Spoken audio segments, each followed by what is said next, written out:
and prolonged polemic over the usage of word Allah. The government launching policies to face world's challenges.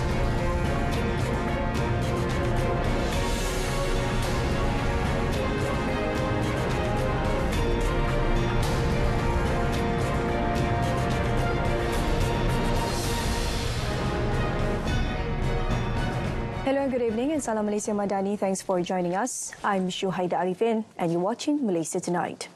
The Yang di-Pertuan Agong Sultan Abdullah Riayatuddin Al-Mustafa Billah Shah today graced the investiture ceremony of Federal Territories Awards, Medals and Honours at the Istana Negara. The ceremony is held in conjunction with His Majesty's birthday celebration. Raja Permaisuri Agong. It will be the last investiture ceremony for Sultan Abdullah as the Yang di-Pertuan Agong, as His Majesty's 5-year reign will end this year. Sultan Abdullah, who was clad in the official attire of the Yang di-Pertuan Agong and accompanied by the Raja Permaisuri Agong, Tunku Haja Azizah Aminah Maimunah Iskandaria, was greeted on arrival by Prime Minister Datuk Seri Anwar Ibrahim and his wife, Datuk Seri Dr. Wan Azizah Wan Ismail. The national anthem was then played by the Central Band of the Royal Malay Regiment and the Royal Standard of the Yang di-Pertuan Agong was hoisted, followed by 21 cannon shots.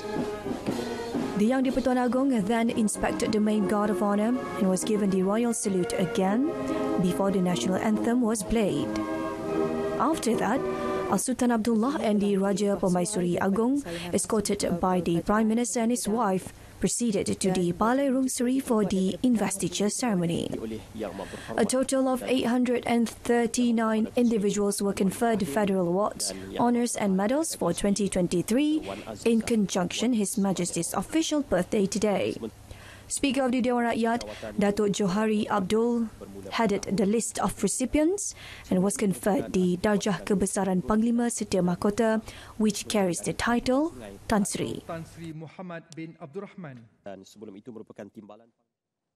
The Yang di-Pertuan Agong, meanwhile, expressed deep concerns over the issue of the use of the word Allah, which His Majesty fears would become a prolonged polemic and could affect national unity and the well-being of the country if not resolved immediately. Sultan Abdullah said this regarding the polemic of the use of the word Allah is not a debate about terminology and linguistic, but related to the issue of the faith of the Muslim community, and any confusion will only invite disaster. Yang di-Pertuan Agong bagi tahun Darjah kebesaran ini mempunyai had keanggotaan seramai 1,000 orang. Yang Berhormat Tan Sri Johari bin Abdul memegang perjalanan. His Majesty said that any polemic related to religion, if it is not dealt with immediately, will only fan the fire of enmity between races.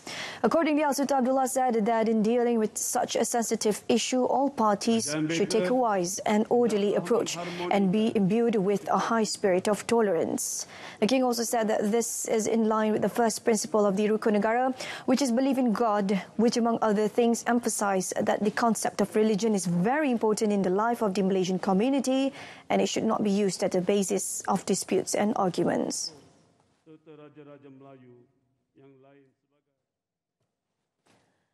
On a separate note, Sultan Abdullah said Malaysia is now on the right track in realising its development agenda for the well-being of the rakyat. His Majesty said this was proven by the country's economic growth of 5.6% in gross domestic product for the first quarter of 2023. Mengambil kira cabaran ekonomi global termasuk ketidaktentuan ekonomi pasca pandemik COVID-19 dan krisis geopolitik yang membawa kesan pada kos sara hidup rakyat. Kerajaan Beta hendaklah menumpukan pada pelaksanaan projek pembangunan yang beri kesan langsung kepada kesejahteraan rakyat seperti yang digariskan dalam Belanjawan Madani 2023.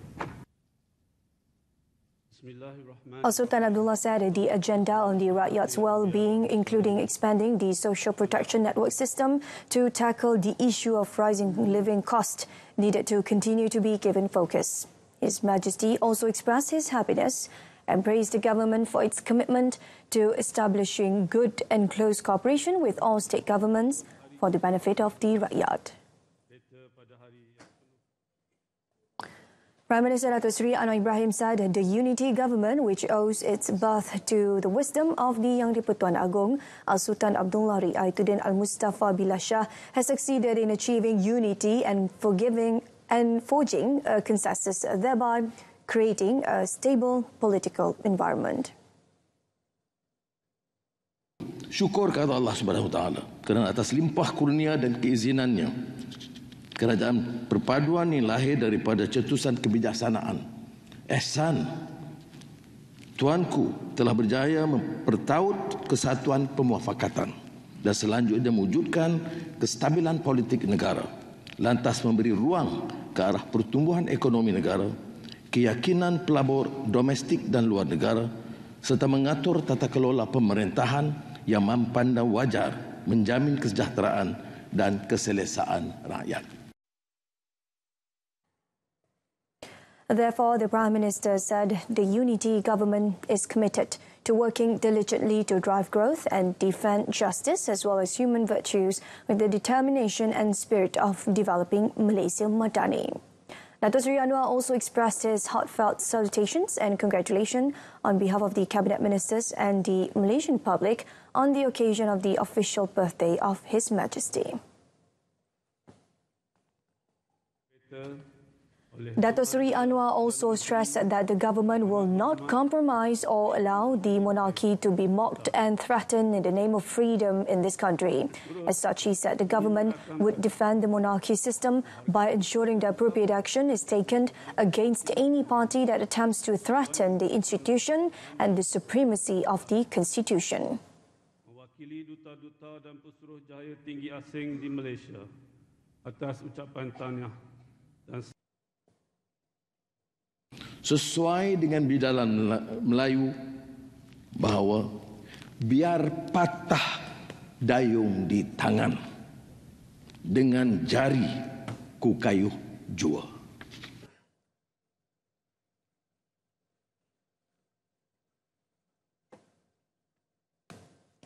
On another note, the Prime Minister said the government is launching several policies which will be more powerful and stronger to face the world's challenges. He said the policies would include the National Industrial Plan to be launched in August, the midterm review of the 12 Malaysia Plan, 12 MP, at the end of September, and the second Madani budget in October. Dengan penuh tawaduk, pimpinan kerajaan akui bahawa cabaran di hari muka tetap mencabar.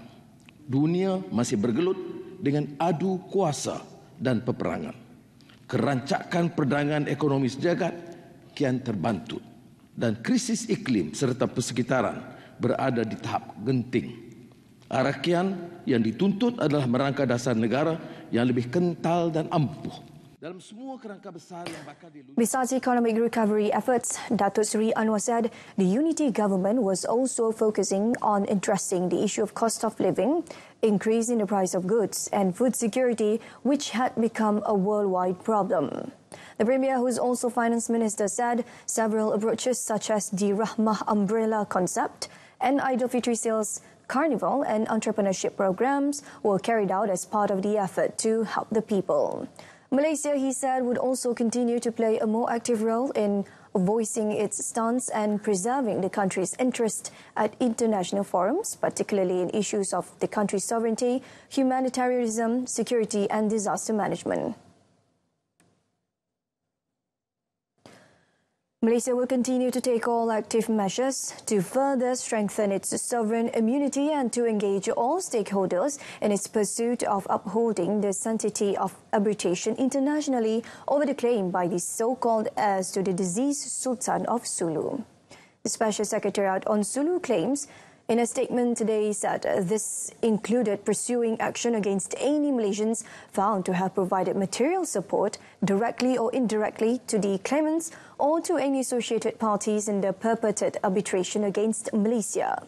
The Malaysian government will not hesitate to defend any Malaysian public officials who perform their duties rightfully, including the Attorney General in this matter. According to the Secretariat, the French court will decide tomorrow whether the purported partial award demanded by claimants against Malaysia would be enforced.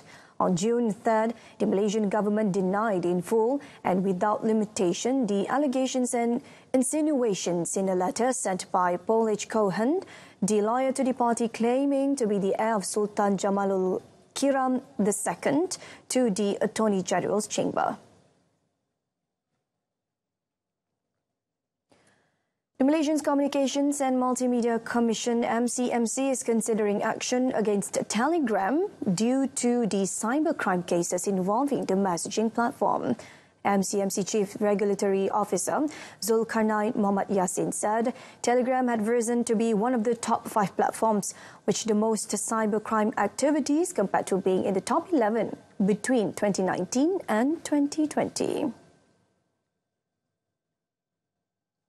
Telegram tidak mengumpul metadata, jadi IP address dan segalanya tidak ada maklumat tersebut, tidak disimpan oleh mereka. Sebaliknya, aplikasi-aplikasi yang lain, jika bantuan diminta oleh pihak berkuasa melalui dengan satu perintah mahkamah atau sebagainya, mereka akan memberikan bantuan untuk kita kenal pasti siapa pemilik di sebalik akaun tersebut. Speaking as a guest in Selamat Pagi Malaysia on TV1 today, Zulkarnain said Telegram is popular because it offers a high level of security for users as well as anonymity and secure end-to-end encryption, which allows for the sharing of a large amount of data in the cloud.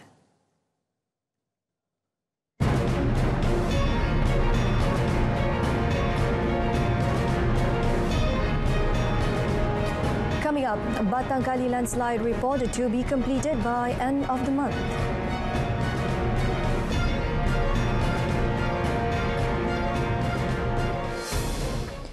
The Taiping Zoo and Night Safari is taking precautionary measures to ensure that the animals in the zoo are not affected by the heat stroke following the current extreme hot weather. Its director, Dr. Muhammad Ridwan Effendi, said so far the animals have not been affected, but they are likely to suffer a heat stroke or diabetes if they are not properly taken care of by a specialist. Kalau kita nampak di Zoo Taiping ni, pameran kita memang agak naturalistik di mana kita menyediakan tempat haiwan untuk mandi, untuk berteduh dan banyak pokok-pokok besar dan kita bagi nutrisi yang cukup elok lah untuk binatang di Zoo Taiping. So Alhamdulillah setakat ni tak ada lagi haiwan yang terdedah kepada stroke haba dan Alhamdulillah pekerja kita orang pun tak terdedah pada stroke haba lagi lah. So Alhamdulillah. Dan kita nampak sekarang ni pun dalam 2-3 hari ni dah start hujan. So Alhamdulillah lah cuaca kita semakin baik. He told a press conference on the Let's Nurture the Nature program in conjunction with World Environment Day celebration in Taiping earlier. The Batang Kali landslide tragedy report is expected to be completed by the end of this month and will be presented to the Cabinet before being finalised for further action. Works Minister Datuk Seri Alexander Nantalinggi said his ministry, through the Public Works Department in collaboration with relevant government agencies, is preparing the final draft report. Datuk Seri Alexander in a statement said among the elements that were taken into account in the completion of the report were soil investigation tests in the field and laboratory as well as data analysis. It is important that data from this test is analysed to determine the failure mechanism by various experts, including from the aspects of geology and geotechnical engineering. The tragedy on 16 December 2022 at about 2:30 in the morning involved 92 victims, with 61 of them surviving, while 31 dead after a landslide buried the father's organic farm camping area in Batang Kali.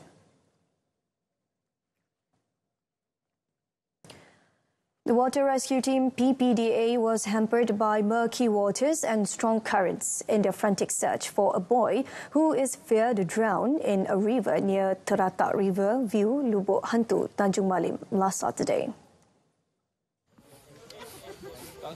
Perak Fire and Rescue Department Operations Division Assistant Director Sabarozi Nur Ahmad said the heavy rains from 4 a.m. to 7 a.m. yesterday caused the strong currents and the water in the deep pools to turn cloudy.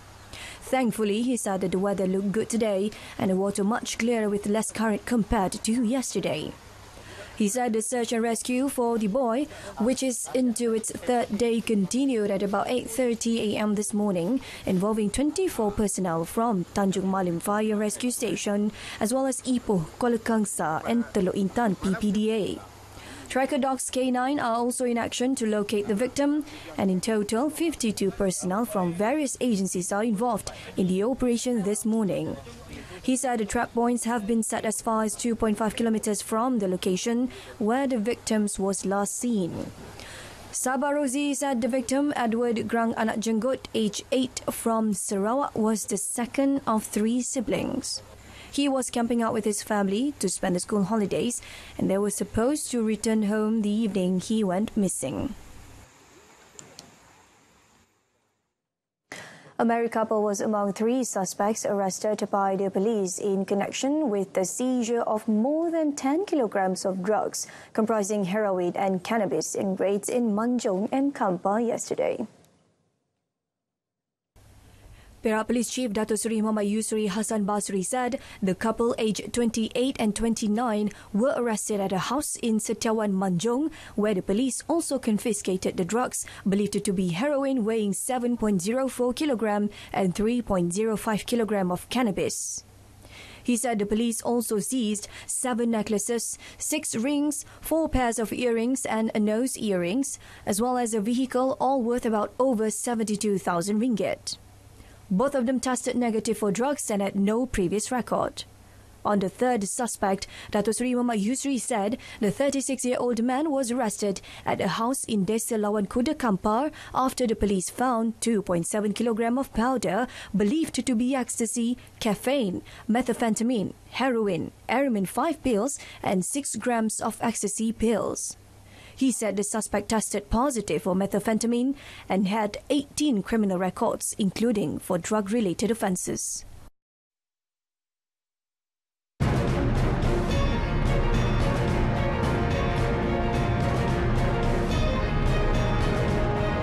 Coming up in our foreign segment, 19 killed in China landslide as rescue work ends.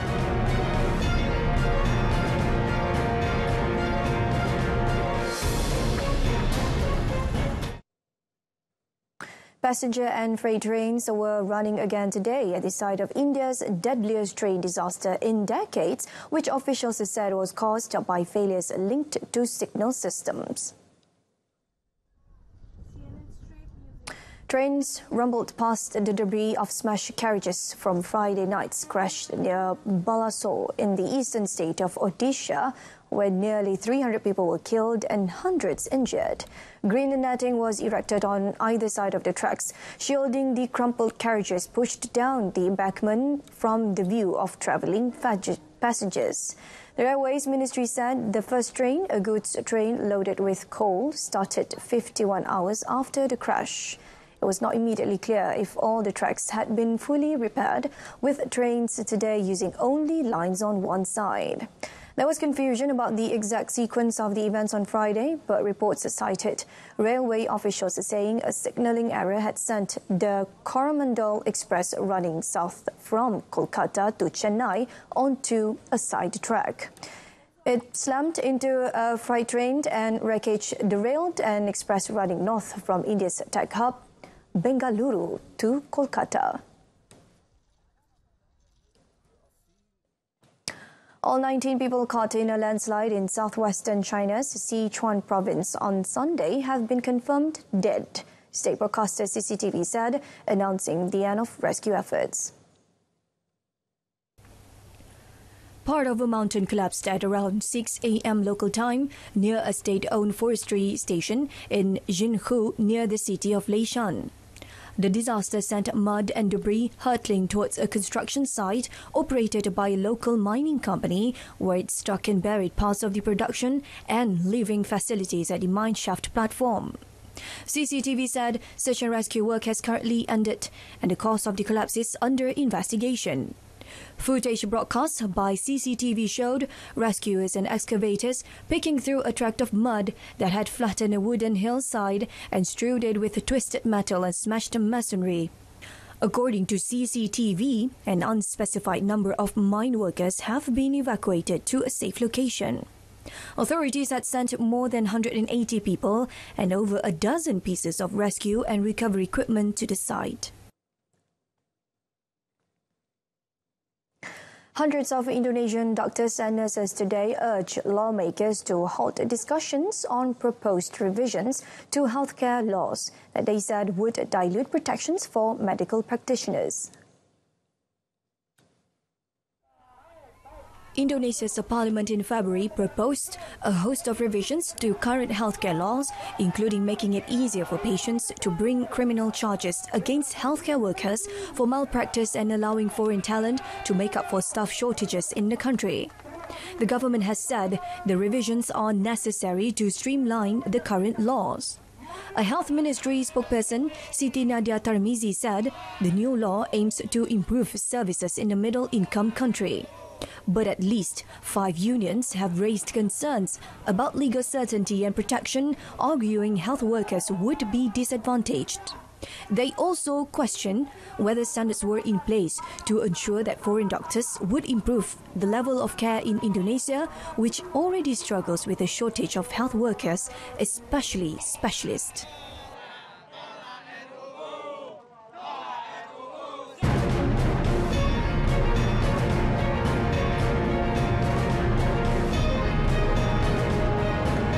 In sports, Paulo Josu seals win for City Boys against Pahang.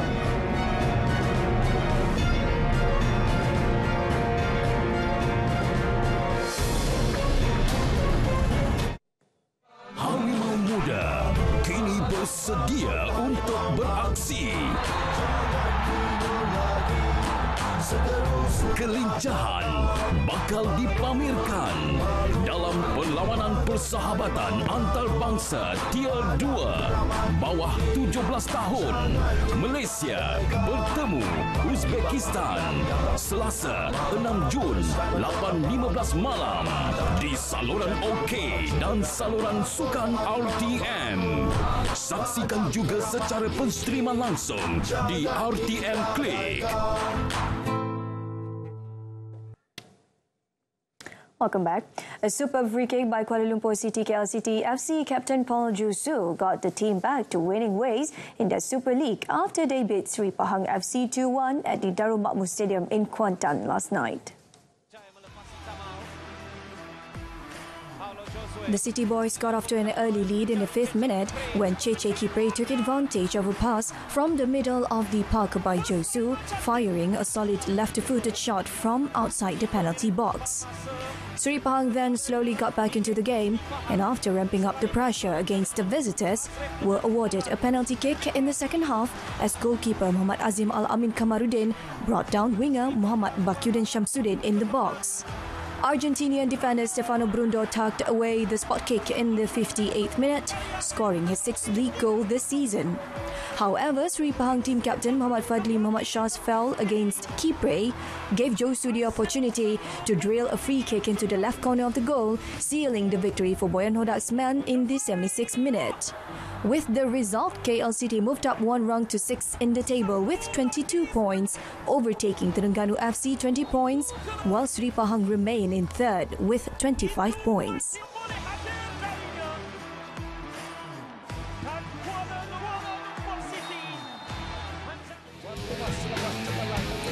Meanwhile, Kuching City's winless run continued as it drew 1-1 with Negeri Sembilan FC at the State Stadium in Kuching.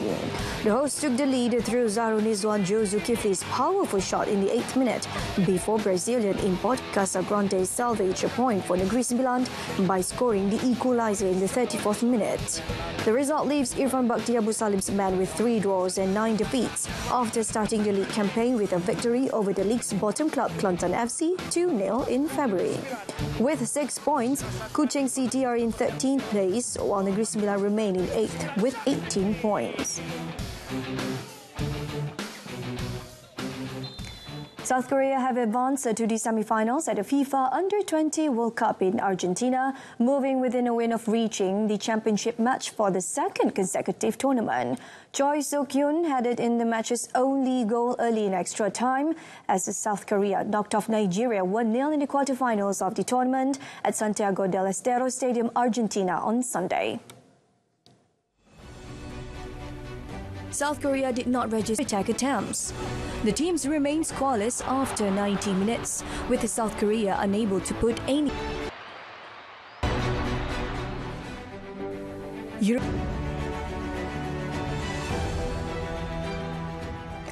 Max Verstappen won the Spanish Grand Prix from pole position on Sunday to stretch his Formula One championship lead to 53 points and continue Red Bull's sweep of the season with the team's 7th success in as many races. The 25-year-old Dutchman led from lights to flag to come home 24 seconds ahead of revitalized 7-time champion Lewis Hamilton and George Russell in their much-improved Mercedes cars.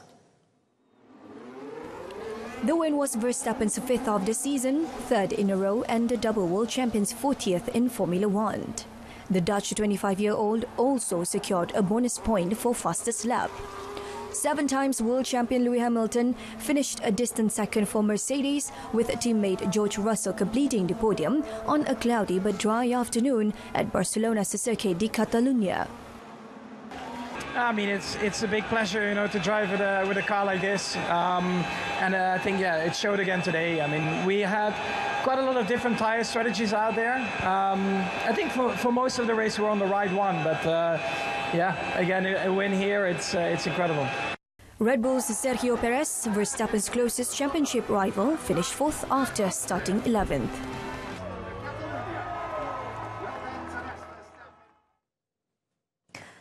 Alright, so that concludes this edition of Malaysia Tonight. In our top story, prevent prolonged polemic over the usage word of Allah. Till then, I'm Syuhaida Arifin, Malaysia Madani, tekad perpaduan penuhi harapan. Thank you for watching.